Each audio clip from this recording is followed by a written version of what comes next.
সরকার বদলেছে, কিন্তু হিন্দুদের ওপর ধর্মীয় নিপীড়নের ছবিটা বদলায়নি বাংলাদেশে। তারেক রহমান বাংলাদেশের প্রধানমন্ত্রী হিসেবে শপথ নেওয়ার পর 20 দিনে বাংলাদেশে খুন হয়েছেন 7 জন হিন্দু। কোথাও হিন্দুদের মন্দিরকে লক্ষ্য করে ছোঁড়া হয়েছে বোমা, কোথাও কীর্তনের আসরে চলেছে বেলাগাম তাণ্ডব। এক কথায়, নতুন সরকারের জামানাতেও বাংলাদেশে হিন্দুদের এথনিক ক্লেনজিং জারি রেখেছে খেলাফতপন্থী জেহাদিরা। আর যেভাবে বাংলাদেশের সাধারণ নির্বাচনে পশ্চিমবঙ্গ সীমান্ত বরাবর জামাত জয়লাভ করেছে, তাতে প্রশ্ন উঠছে সীমান্তের এপারেও হিন্দুরা ঠিক কতটা নিরাপদ? বাংলাদেশে হিন্দুদের ওপর অত্যাচারের সীমা কোথায় গিয়ে ঠেকেছে দেখুন। কুমিল্লার ঠাকুরপাড়া কালীগাছতলায় শনিবার রাতে বাড়ির পুজো করছিলেন স্থানীয় হিন্দুরা। ঠিক তখনই একদল জিহাদি মন্দির লক্ষ্য করে বোমা ছোড়ে।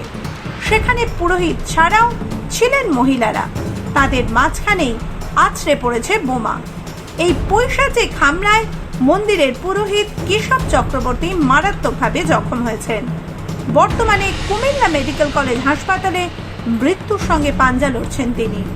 তারেক রহমানের নতুন বাংলাদেশে এটাই কি ধর্মীয় স্বাধীনতার নমুনা?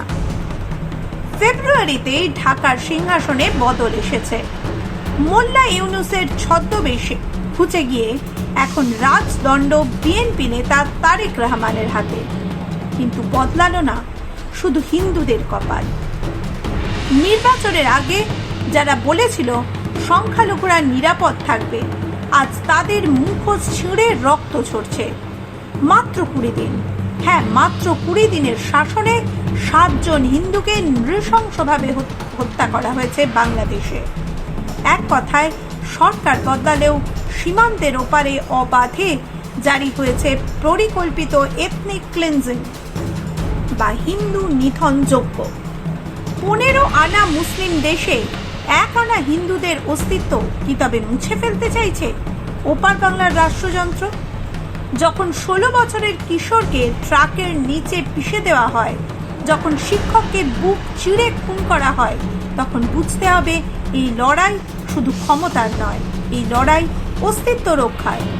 আজ চুপ করে থাকলে কাল এই আঁচ এসে পড়বে আপনার দরজাতেও। বাংলাদেশের পুলিশ থেকে আদালত, গোটা ব্যবস্থা আজ হিন্দু নিধনের অংশীদার। আজ মাধ্যম নিউজের এই বিশেষ প্রতিবেদনে আমরা তুলে ধরব ওপার বাংলার সেই রক্তাক্ত মানচিত্র, যা দেখে আপনার রক্ত টকবক করে ফুটে উঠতে বাধ্য। ভিডিওটি শেষ পর্যন্ত দেখুন, কারণ আজ সত্য বলার সময় এসেছে। গত 8ই মার্চ যখন সারা বিশ্ব নারী দিবস পালন করছে, তখন ফেনীতে এক 16 বছরের হিন্দু কিশোরকে ট্রাকের সামনে ফেলে খুন করল জিহাদিরা। নিহতের নাম শান্ত কুমার সাহা। যাত্রী সেজে দরিদ্র কিশোর শান্তর অটোয় উঠেছিল দুষ্কৃতীরা। প্রথমে তাকে ডোবায় ফেলে দিয়ে তার অটো কেড়ে নেওয়ার চেষ্টা করে তারা। শান্ত বাধা দিলে তাকে চলন্ত ট্রাকের সামনে ঠেলে ফেলে দেয় ছিনতাইকারীরা। ঘটনাস্থলেই মৃত্যু হয় শান্ত। তারেক রহমানের 20 দিনের শাসনে একের পর এক এই ধরনের ঘটনা বুঝিয়ে দিয়েছে, শাসক বদলালেও বাংলাদেশে হিন্দুদের অত্যাচারের নকশাটা বদলায়নি। গত 6 মার্চ রাতে জমির দখল না দেওয়ায় বগুড়ার সারাইকান্দিতে চয়ন রাজভর নামে এক শিক্ষককে ছুরি মেরে খুন করা হয়েছে।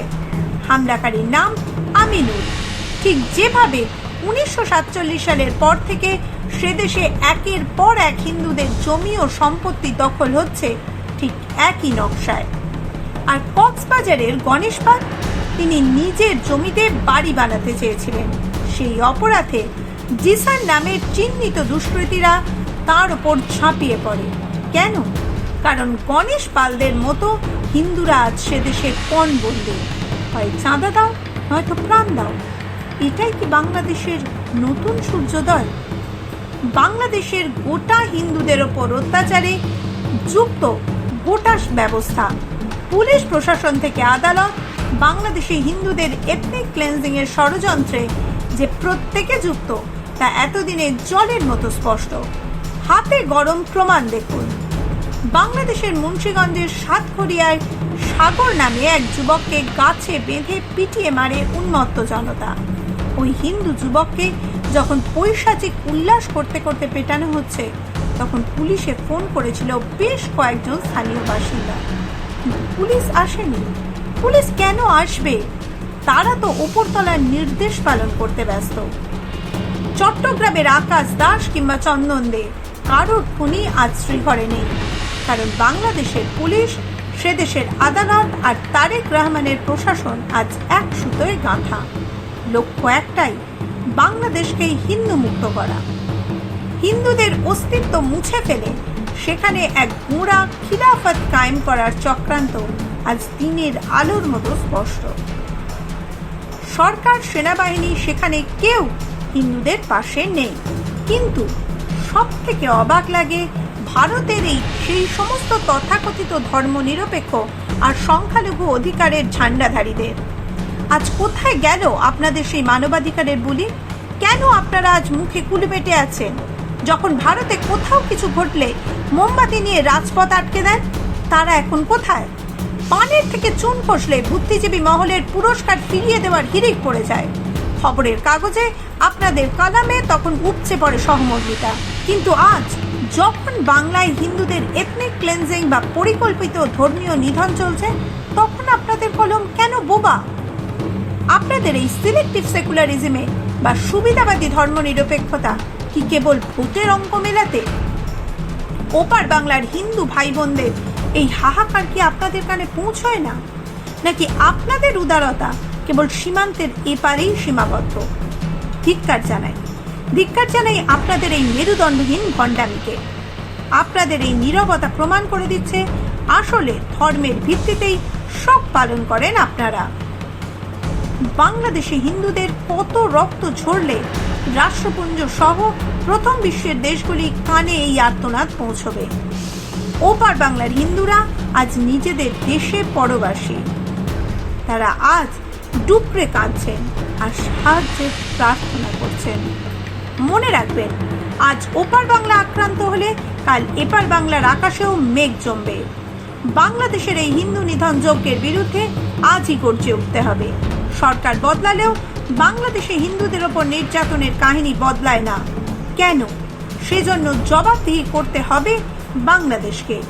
আপনি একজন প্রকৃত হিন্দু হলে এই অত্যাচারের বিরুদ্ধে রুখে দাঁড়ায়। ভিডিওটি শেয়ার করুন যাতে গোটা বিশ্বের হিন্দু বাঙালি শুনতে পায় ওপার বাংলার হিন্দুদের হাহাকার। বাংলাদেশের এই নারকীয় পরিস্থিতির বিরুদ্ধে আপনার মতামত কমেন্টে জানান। সত্যের পাশে থাকতে সাবস্ক্রাইব করুন আমাদের চ্যানেল। মাধ্যম ব্যুরো রিপোর্ট।